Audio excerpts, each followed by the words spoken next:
கல்வராயன் மலையில் சிறப்பு அதிரடிப்படை கொண்டு வரப்பட்டிருக்கிறது. விஷச்சாராயம், கள்ளச்சாராயம் போன்ற நடவடிக்கைகளை முற்றிலுமாக ஒழிப்பதற்கான நடவடிக்கையாக எடுக்கப்பட்டிருக்கிறது. செய்தியாளர் பழனிவேல் கூடுதல் விவரத்தோடு இணைகிறார். வணக்கம். எஸ்டிஎஃப் படையினர் எவ்வளோ பேர் வந்திருக்காங்க, மற்ற காவல்துறையினர் எவ்வளோ பேர், விவரங்கள் என்ன? வணக்கம் சார்.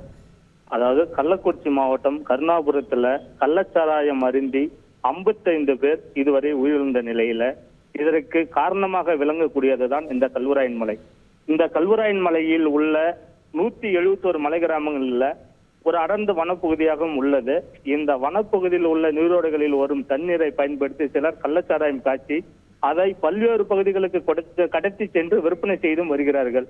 இதனால் கல்வராயன் மலையில் கள்ளச்சாராயத்தை கட்டுப்படுத்தும் விதமாக சத்தியமங்கலம், பவானி, பன்னாரி ஆகிய உள்ளிட்ட பகுதிகளில் உள்ள எஸ்டிஎஃப் முகாமிலிருந்து சிறப்பு அதிரடிப்படை போலீசார் 2 இன்ஸ்பெக்டர்கள் தலைமையில் மொத்தம் 38 போலீசார் தற்போது கல்வராயன் மலைக்கு வந்துள்ளார்கள்.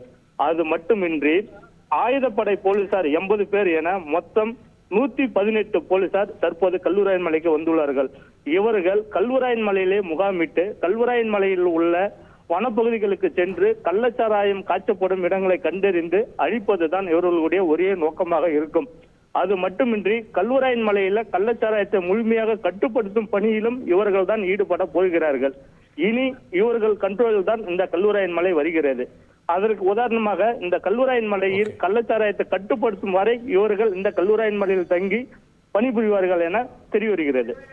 கூடுதல் விவரங்களுக்கு நன்றி பழனிவேல். எஸ்டிஎஃப் 38 சிறப்பு அதிரடிப்படை காவல்துறையினரும் 80 ஆயுதப்படை போலீசாரும் கல்வராயன் மலையில் முகாம் அமைத்து இனி அங்கே கள்ளச்சாராய நடமாட்டம் இல்லாமல் பார்த்து கொள்வார்கள் அப்படின்ற தகவல் கிடைக்கப்பெற்றிருக்கிறது. முக்கிய செய்தியாக அதனை பார்த்தோம். செய்திகளை உடனுக்குடன் தெரிந்து கொள்ள உடனே சப்ஸ்கிரைப் பண்ணுங்க.